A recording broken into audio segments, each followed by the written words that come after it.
So I learned a new word this week, and it was a word I had never heard of before.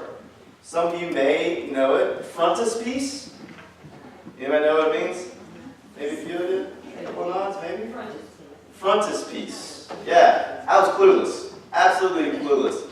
There was a theologian, a professor, a guy by the name of Douglas Hare, who was writing a commentary who wrote a commentary on the Gospel of Matthew that I was reading through this week. And he says that the Sermon on the Mount is Jesus' frontispiece to his ministry in the Gospel of Matthew. So, again, didn't know what that word meant. So I looked it up, and now I'm not so sure that Douglas Hare knows what that word means. Because I don't think he used it right. Because there's only two definitions that I could find for frontispiece. One is an illustration opposite a title page of a book. See a lot kind of older book, kind of more a medieval thing, in the Middle Ages. They would write a book, there'd be a title page, there'd be this beautiful illustration on the opposite page. We actually, I'm going to take it around, and I don't know if y'all are aware of this, but we have a marvelous library here at the church. Not only is it a marvelous library for children that PCC gets to use quite a bit, but it's a marvelous library for resources. If you have questions about scripture or anything like that, chances are I'm not your best resource. Google may not be your best resource either, but there are great resources in our library. Anyway, so I found a book with a frontispiece in it. And if you look, there's the title page, and there is the frontispiece. Can everybody see that? It actually says frontispiece at the bottom of the page for volume 1. So illustration is a frontispiece. It can also be the principal face of a building. I don't know about the Bibles that y'all read out of, but I didn't see any pictures drawn in the Gospel of Matthew in my Bible, and I didn't see the blueprint for the front of a building either. Now, Douglas Hare is Canadian, so maybe frontispiece means something else in the Great White North than it means here. If it does, I think what he is trying to say is that Jesus' Sermon on the Mount is something like an outline or a mission statement or a strategic plan for how Jesus' ministry gets lived out in the Gospel of Matthew.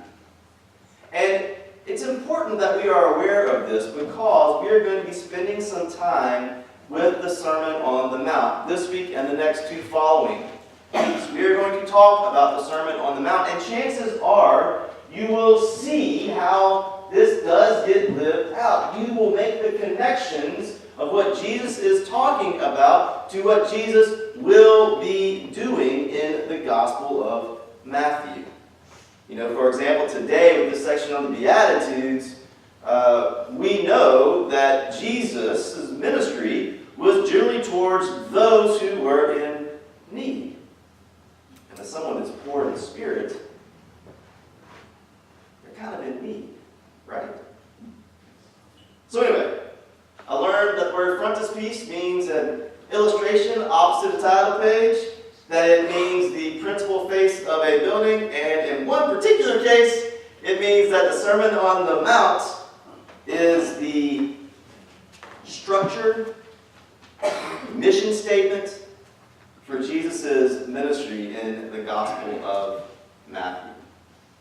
Today, we begin looking at the Beatitudes.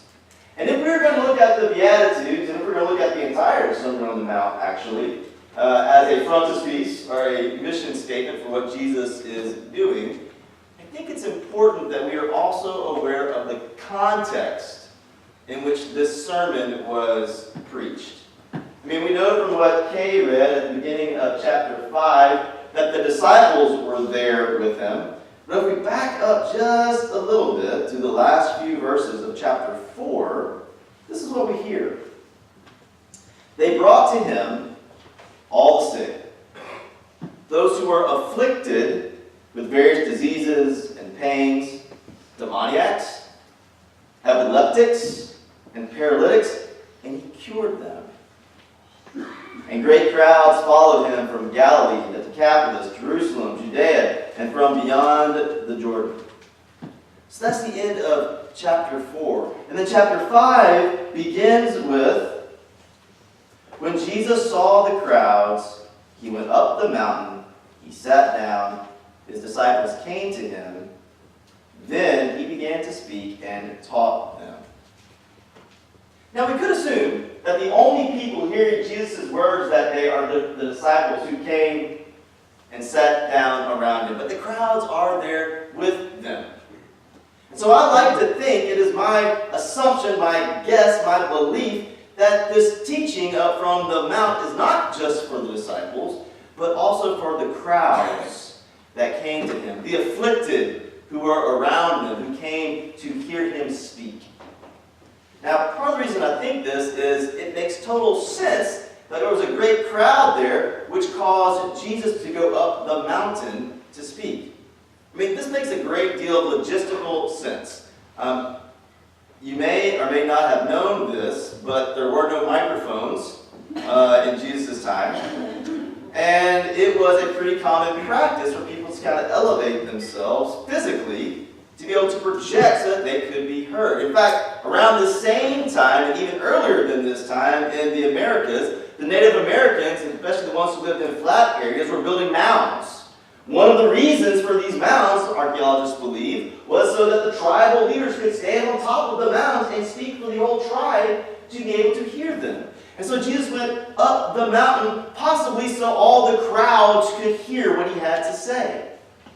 Now, some scholars also believe that this is important to note, that Jesus went up on the mountain to deliver this message to the people, because that's where Moses was when Moses delivered the law to the people. That makes perfect sense for me too.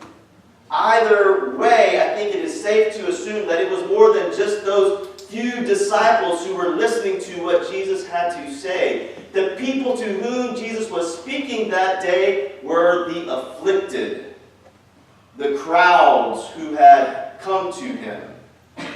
Those were the people, and that makes sense. Because he says to the afflicted, "Blessed are you." He says to the afflicted, "Blessed are you." You are not what everyone else says you are. You are not crippled. You are not sick. You are not poor in spirit. You are not meek. You are blessed. You see, in that day and age, it was assumed that if someone was blessed, that meant they had great health, great money, that meant God had shined down upon them and blessed them. Jesus says it's more than that. Jesus looked at the crowd of the afflicted and said, "Blessed are you. Yours is the kingdom or the empire of heaven. Blessed are you." That's the context of the people to whom Jesus is speaking that day.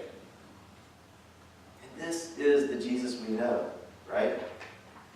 This is the Jesus who lifts up the lowly.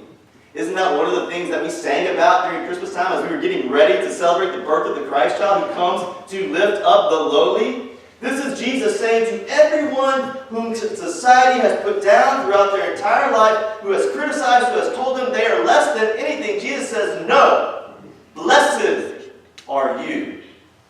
God has blessed you." This is Jesus lifting up the lowly. This is Jesus telling them, you are not what society says you are. You are a blessed child of God. This is the halftime speech to bring up the underdogs to win the big game. This is Jesus saying, no, you are not afflicted. You are not less than worthy. Blessed are you. But there's a catch. Jesus tells them it's not just about being blessed, because he says, you who are blessed, you are the salt of the earth. Now, to us, when we talk about salt, we tend to think about that which you pass with the pepper, or that which we avoid so our doctor doesn't get mad about our blood pressure. But back then, salt was a very high commodity, very important spice, mineral, tool, whatever you want to call it, used in preserving of food. Salt was important, but if salt lost its saltiness, it didn't do any good.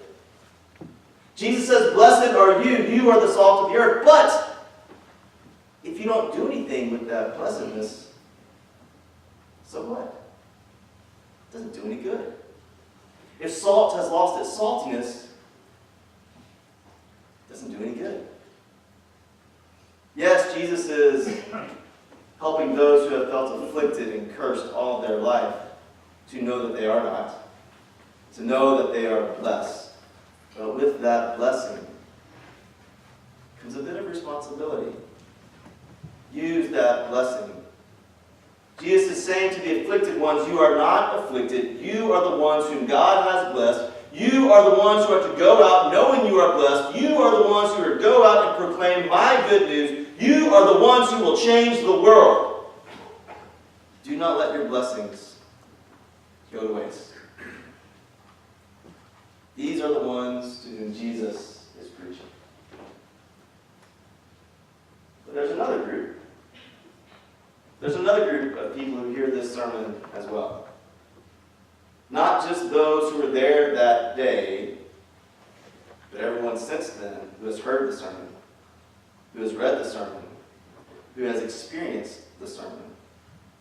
I believe it was Jesus' intent and the writer of Matthew's intent for all of us to hear this sermon too. And chances are that through the ages, it has not just been the afflicted who have heard this sermon, but also those of us who have or had blessings rain down upon us for the majority of our lives.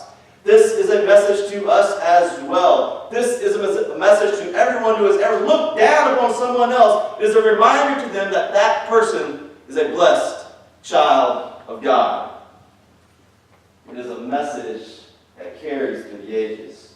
It is for those who have seen themselves afflicted or cursed at one point in their life, and it is a message for those who have seen themselves as blessed, but have seen others as afflicted. In her 1965 short story, Revelation, Flannery O'Connor writes about a woman by the name of Mrs. Turpin. Mrs. Turpin has taken her husband Claude to see the doctor. And as she walks into the doctor's office, the waiting room is packed with all kinds and classes of white people. Now, I warn you, I'm going to read from this Flannery O'Connor story. I'm going to have to change some of the language so that it can be appropriately used in public today. So she gets in there and she's looking at all these different classes of people, and Mrs. Turpin thinks to herself about how lucky she is. According to O'Connor, she says that she never spared herself when she found somebody in need, whether they were white or black or trash or decent. And of all she had to be thankful for, she was most thankful that this was so. If Jesus had said to her, you can be high society and have all the money you want and be thin and svelte like, but you can't be a good woman with it, she would have had to say, well, don't make me that then. Make me a good woman, and it don't matter what else, how fat or how ugly or how poor. Her heart rose. Jesus had not made her a N-word or white trash or ugly. She was blessed. He had made her herself and given her a little of everything. Jesus, thank you, she said.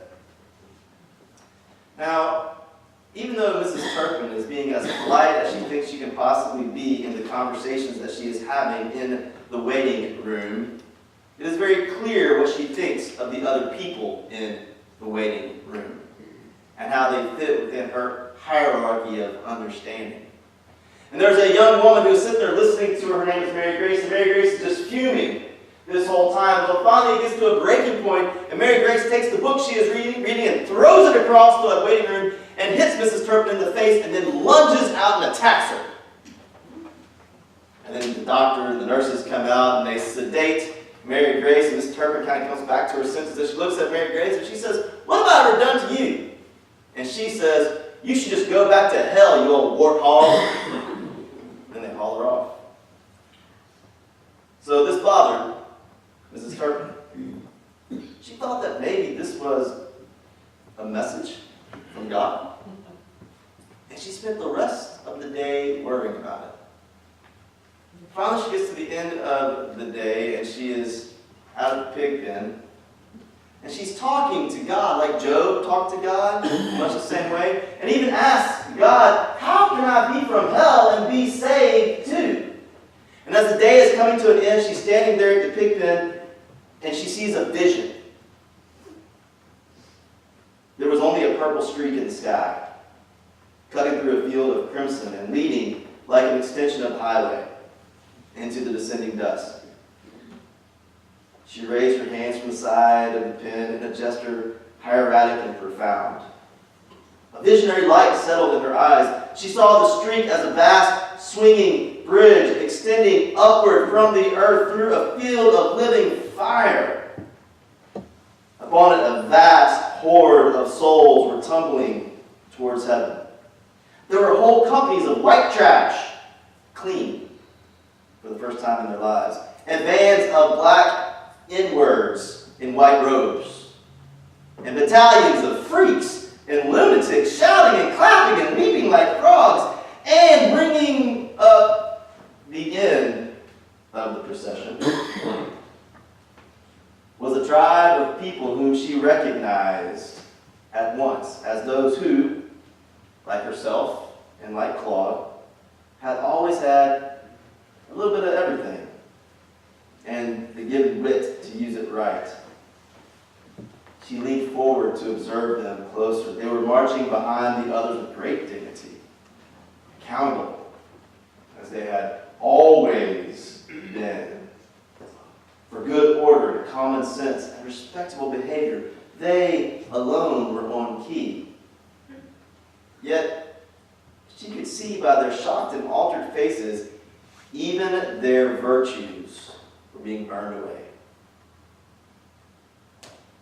Now, hopefully, none of us fit firmly in the camp of those who are afflicted and believed to be cursed.